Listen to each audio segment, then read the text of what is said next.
and I welcome representatives from Asic. Welcome Chair Longo and team. Do you have an opening statement that you'd like to give? Yes, thank you, Chair. I'll be brief.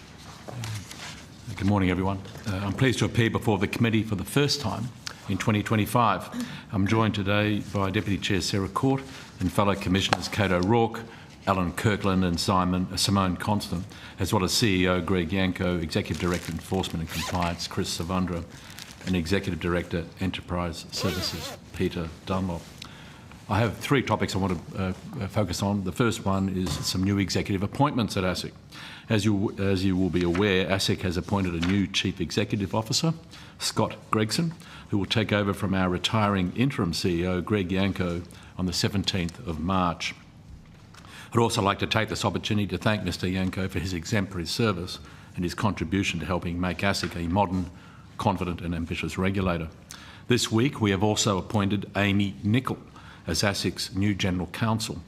Peter Dunlop, who you will know has been with Asic for 3 years as our Chief Financial Officer, as I've already indicated, has just been appointed Executive Director.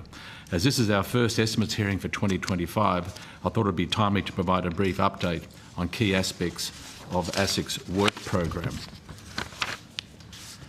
Yesterday we released a discussion paper canvassing key and emerging issues relating to public and private markets. The changing dynamics between public and private markets is evident worldwide. In Australia, the number of initial public offers is at a decade low, alongside declines in many developed markets. Australian and global private capital funds have experienced significant growth and are becoming an increasingly important source of economic funding, partly driven by the growth in domestic superannuation. Our discussion paper poses questions to inform Asic's priorities and future work program. The paper seeks feedback on Asic's role in balancing the dual goals of ensuring Australia's public and private markets are open, accessible, attractive and support economic growth while protecting against risks. We are looking to ensure we have the regulatory settings right to maintain the integrity, transparency and efficiency of our capital markets, which is critical to the sound functioning of Australia's financial system and investor confidence. The Asic Simplification Consultative Group held its first meeting this week to discuss how we can more efficiently and effectively administer the law. As a regulator, our experience is that simplicity means enforceability. It's good for consumers, investors and businesses, and it is in line with government aims to reduce the regulatory burden throughout the economy. The ASCG will identify how we can more efficiently and effectively administer the law, how we can cut back on unnecessary bureaucracy, and how we can simplify guidance and legislative instruments. The focus will be on making the most difference as quickly as possible for consumers and investors, for businesses and directors. I look forward to updating this committee on the progress of this group at a later date. Turning to enforcement. Our enforcement outcomes remain strong. Last year, we increased both our investigation numbers and civil litigation filings by more than 20% on the previous year, and we saw important enforcement outcomes across a broad range of areas, including greenwashing, crypto, predatory lending, high-cost credit and insider trading. This year, we've already seen a number of strong enforcement outcomes. Last Friday, Australian Super was fined $27 million, with the Federal Court agreeing with the findings of our investigation, which identified failure to merge multiple superannuation accounts. In a strong signal to directors and executives on the importance of meeting their duties under the Corporations Act, this week the Federal Court penalised 2 former state entertainment executives for breaches of their Corporations Act duties and disqualified them from managing corporations for a period of time. Asic's proceedings continue in relation to the remaining 9 former Star directors and officers. Recently, we have also banned the former director of JB Markets from carrying on a financial services business after finding he was not a fit and proper person to participate in the financial services industry. And following an application by Asic, the Federal Court recently made interim freezing orders against certain assets of 2 individuals in connection with our ongoing investigation into the Shield Master Fund. These investigations around the Shield Master Fund are among the most complex ASIC is undertaking at the moment. Our 2025 enforcement priorities were launched in November 2024 and reflect our strong focus on investor and consumer protection in the face of increasing cost of living pressures. Our priorities are selected to focus our enforcement efforts on the areas of greatest potential financial harm and promoting transparent and reliable markets. We will detect, investigate and prosecute unlawful conduct that seeks to take advantage of consumers and investors. We will target business models that avoid consumer credit protections. We will target conduct that exploits superannuation savings with a particular focus on fraudulent property investment schemes. We will continue to uphold the integrity of our financial markets, and to support this we have established a new dedicated team to target insider trading. We welcome the committee's questions. Thank you very much, Mr Longo, for that opening statement and for the work that the regulator does. I will go straight to questions. I'll go to the Deputy Chair. Thanks very much. Good morning. How many people has ASIC been able to get into jail in the last 12 months because of corporate crimes in Australia? We have some stats on that. Yeah, thanks for the question, Senator Bragg. I haven't got the precise numbers of people that have been imprisoned as a result of ASIC investigations, but I can take you through some of the criminal matters where there have been. I'm just interested in how many people actually go to jail for serious breaches of the corporate law in Australia. Several people have gone to jail. Several. Okay. Why don't you take it on notice if you don't know? I can take it on notice, but I'm also happy, Senator, to take you through some of the examples of those who have been convicted and gone to jail. I just want the number, so maybe take it on notice. Yes, Senator. Can I ask you about the Australian super matter you mentioned in your opening statement, Mr Longo? Of course, Senator. So how many people were injured as a result of Australian super's actions? I think a lot of the information relating to that matter I might ask the Chair Court to give you, possibly Commissioner Simone Constant as our superannuation focus. Senator, in relation to the matters that the case ASIC had in court, over about a 10-year period, there were more than 90,000 members of Australian Super who had multiple accounts that should have been merged. So over 90,000 people we were concerned about. That's right. Okay, and I think in some of your submissions to the court, you had obtained some internal communications. Yes, indeed. Talking about I think there's a quote here I've been able to dig up. It benefits the member by stopping the $1.50 charge on their duplicate account, but for us it means less revenue. Yes. So does that indicate their internal thinking about how they were treating their members at the time? Well, I can't speak for Australian Super, but clearly that kind of communication was something that we put before the court in the proceedings, and one of the pieces of evidence that we relied upon. And obviously we're concerned about any action by any superannuation trustee that indicates an intent to benefit a trustee to the detriment of a member. Yes. Okay, so the fine is the fine is $27 million. Is that right? Yeah, the penalty that the court imposed was $27 million. Okay.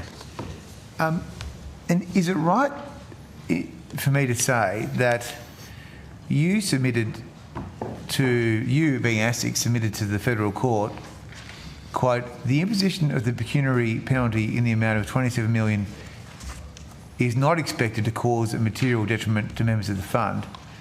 It is noted that if the fund had been run at a profit for shareholders and thus contributed to assets owned beneficially by either Australian Super or its shareholders, ASIC would have sought substantially higher penalties. I haven't got our submissions in front of us. That's Senator, in the judgment. That's in the judgment? Well then, yeah, the parties put joint submissions to the court, so I assume that the judgment reflects those submissions. So you could have sought a penalty of $140 million, but you sought a lower penalty because of the capital base of the fund. Is that right? No, that's not right. Okay, well, can you explain it to me then? Yeah, so when the court imposes penalties, there are a range of factors that the court takes into account. So every case is clearly different. There's a list set out in the legislation, and there's also a lot of court-based law. So the kinds of things that the court will take into account will be the size of the company involved, the nature of the misconduct, the benefit gained by the person who's engaged in the conduct, the vulnerability of the consumers, the involvement of senior management, whether or not the conduct was deliberate. So there is a range of factors, Senator, that go into this. The courts describe penalty as an instinctive synthesis.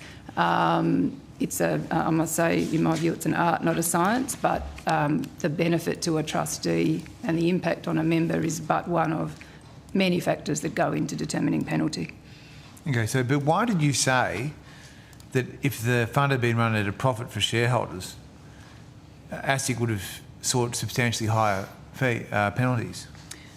I assume what that refers to, Senator, is that one of the factors that the court will take into account in determining penalty is any benefit to the wrongdoer.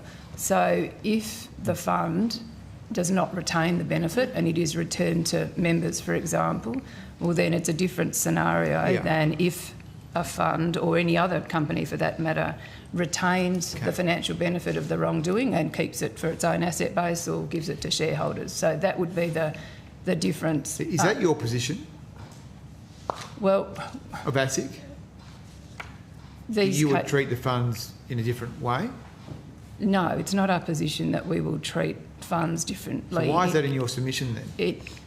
That submission, Senator, and I haven't got it in front of me, would have been one factor in a range of factors. And as I say, each matter depends on the particular circumstances and the arrangements that sit behind, the particular trustee. So one factor a court will take into account, and ASIC will take into account when thinking about penalties, is who has retained the benefit of the misconduct. Okay, you're clearly concerned, quite rightly, that if you hit these funds with big fines, like the cases you've got, REST, Australian Super, CBUS, that if they're hit with big fines, that it's the members that will pay.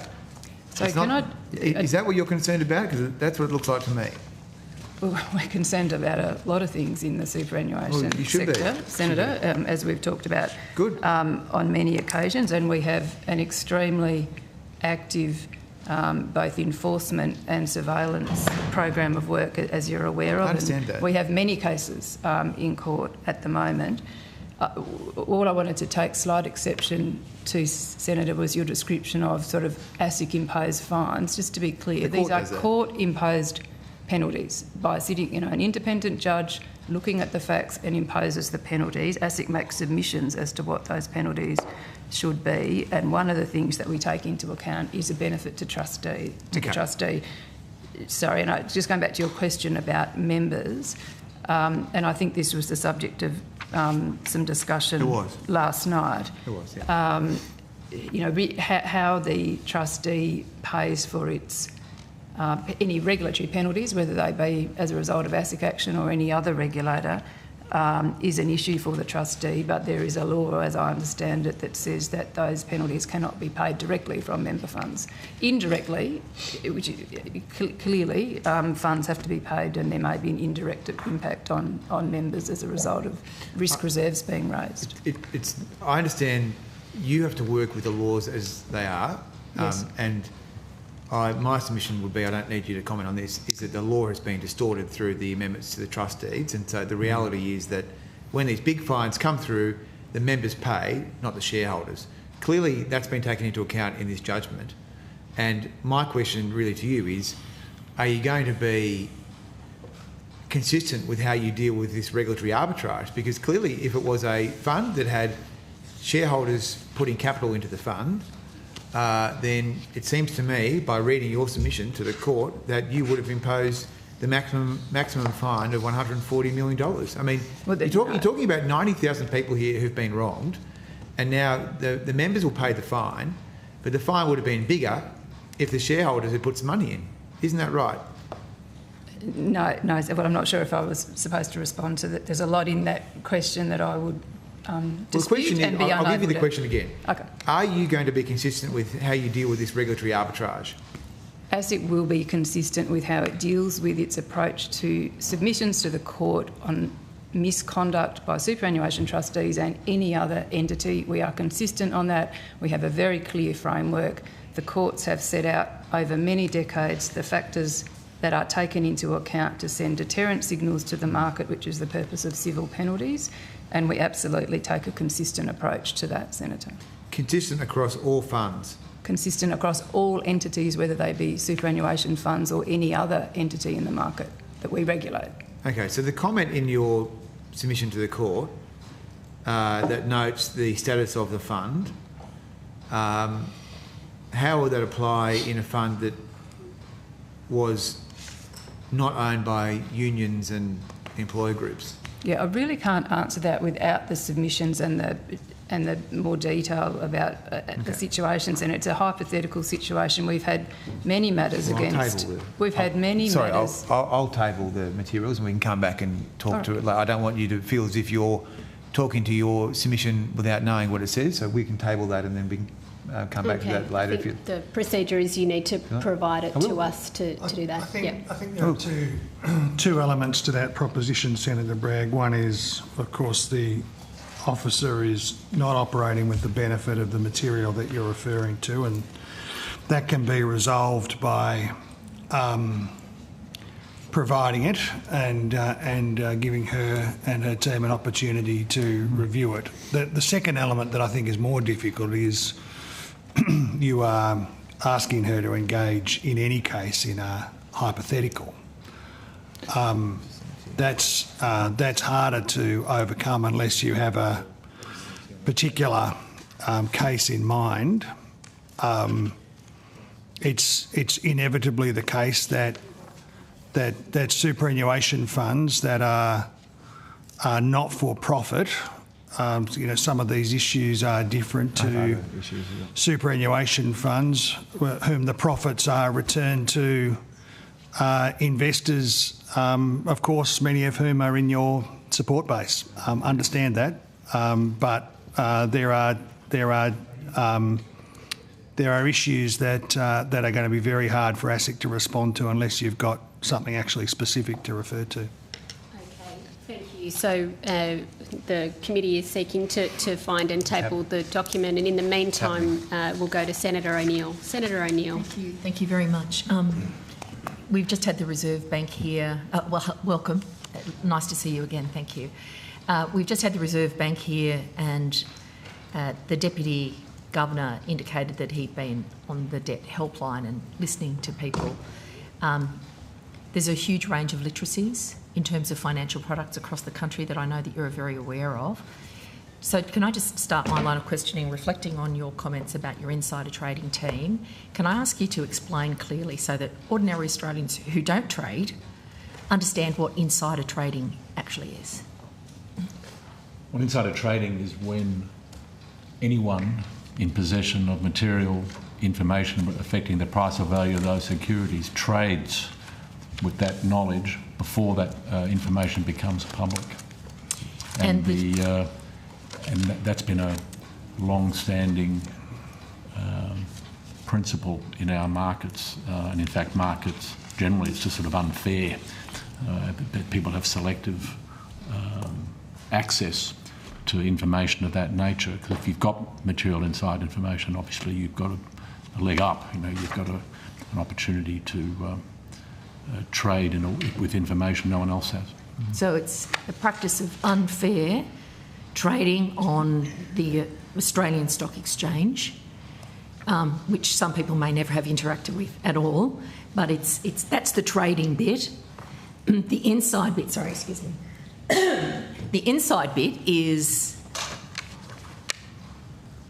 knowing something that other people don't know. We use, and it's not a big problem, as a shorthand insider. And under US law, you have to be a true insider to commit an offence.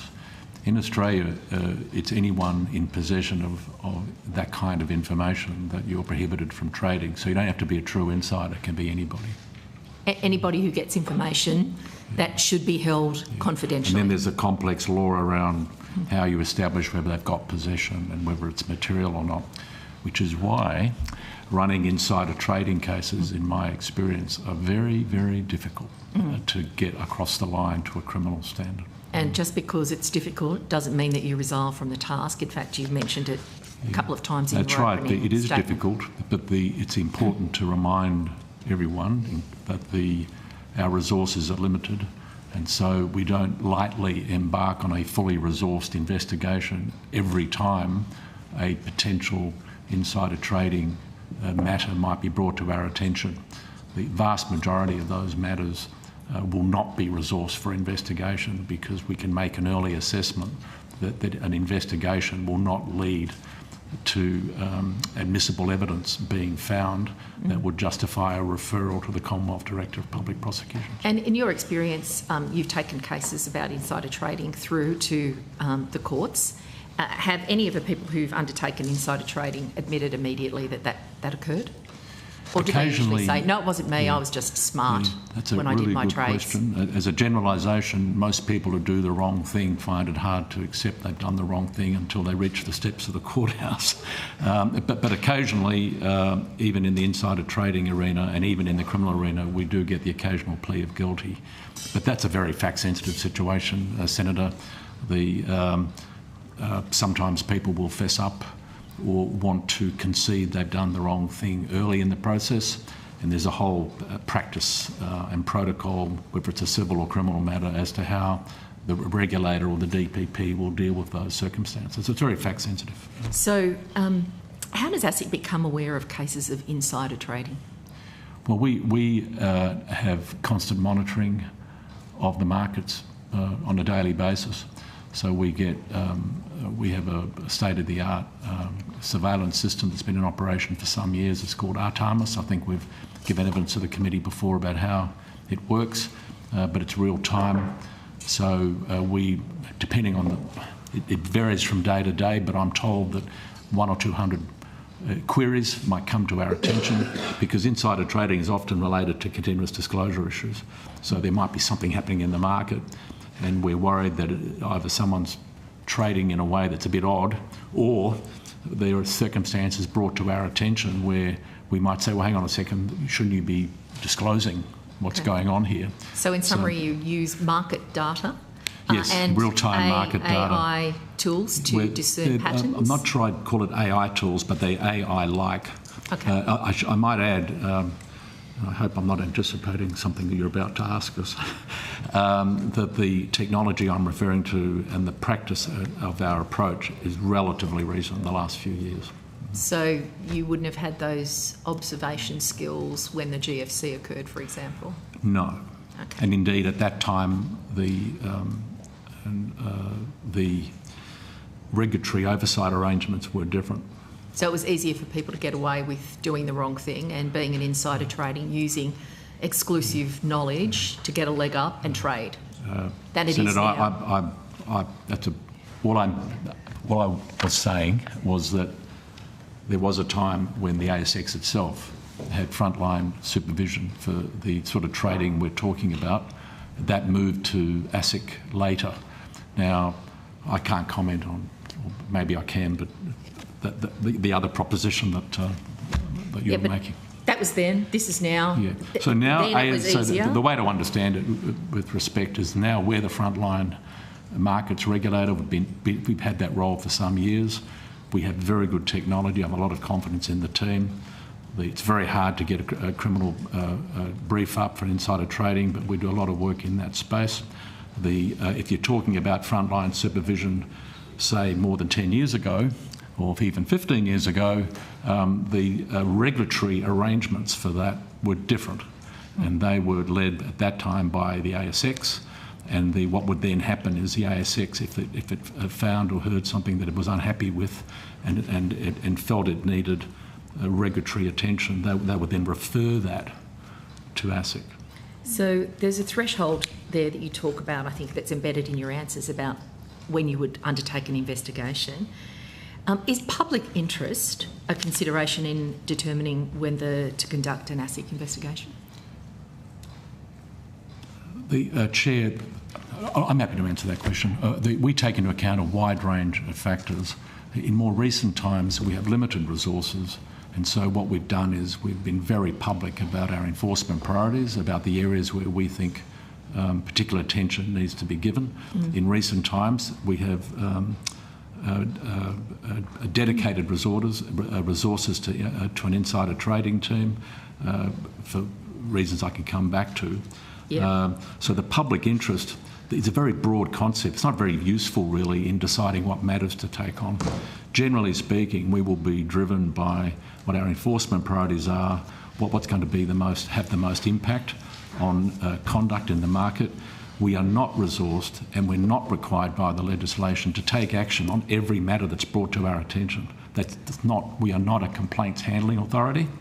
We get lots of data from lots of places, and we're resourced to conduct around 200 investigations a year.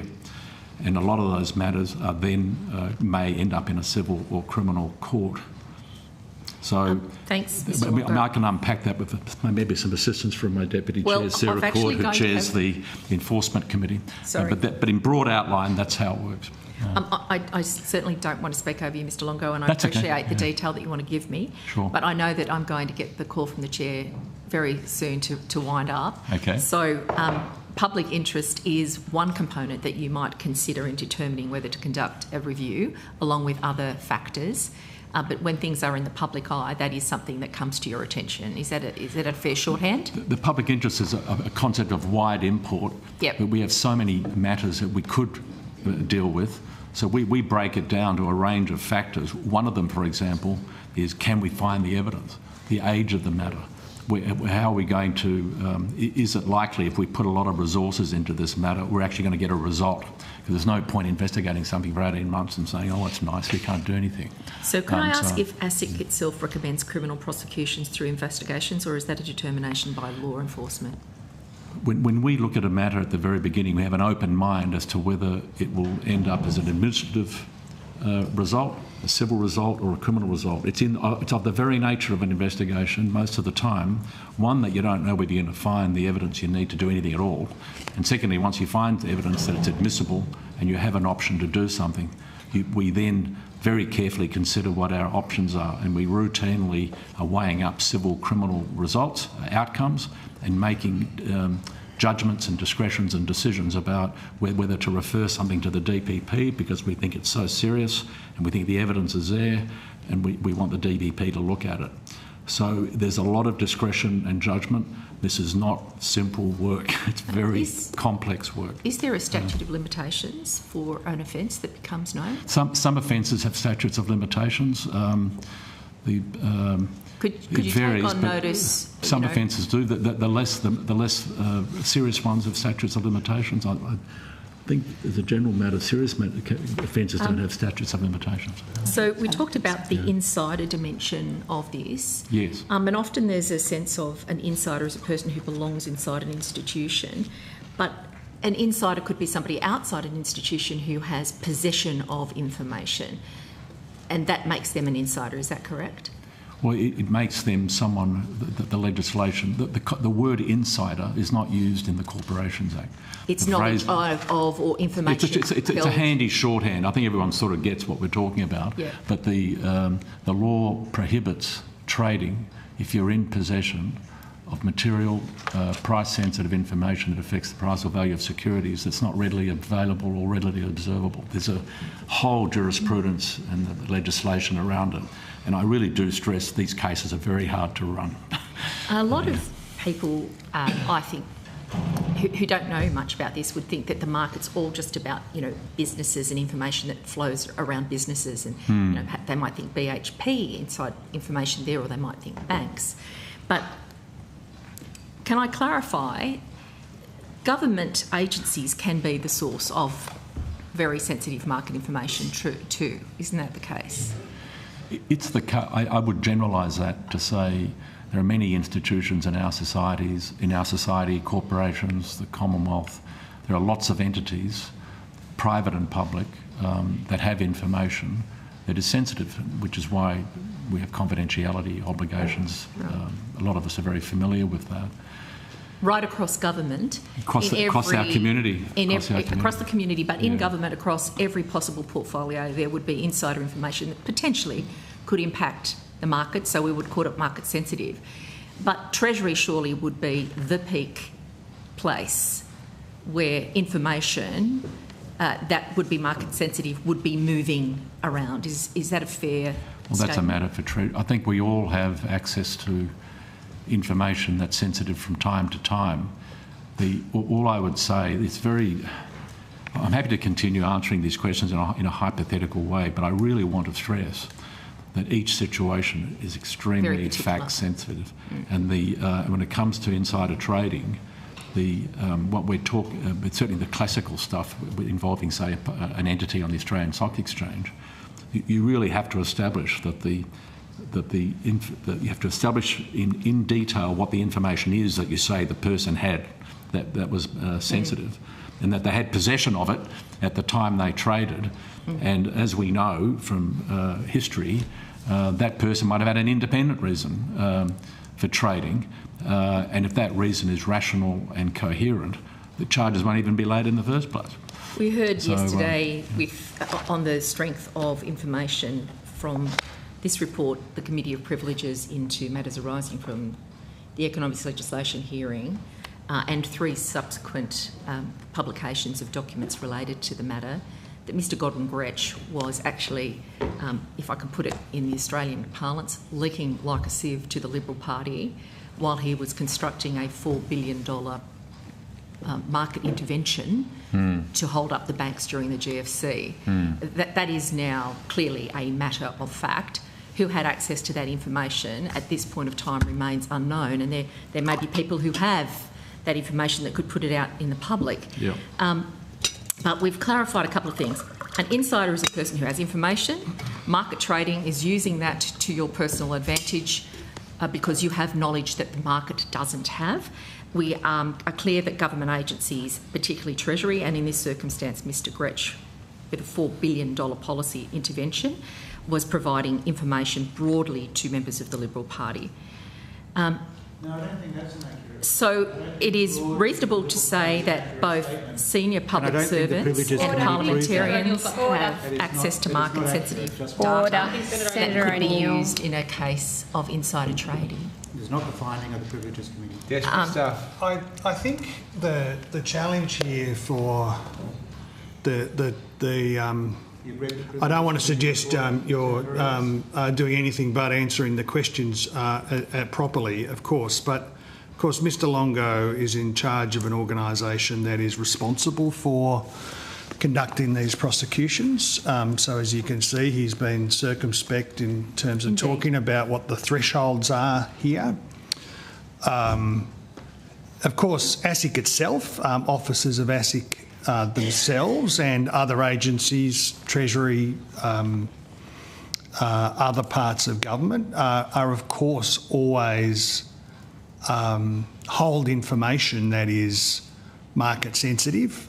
So they have their own procedures and investigative procedures and codes of conduct for their own staff, and the thresholds for whether, as Mr Longo has said, these are complex matters, and he's of course giving this evidence in the shadow of the allegations about Mr Dutton that have been made publicly and in estimates proceedings. Yesterday, they have been canvassed across these estimates proceedings. Chair, we had a private meeting.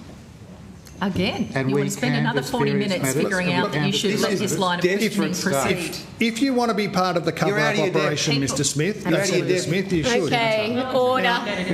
Order.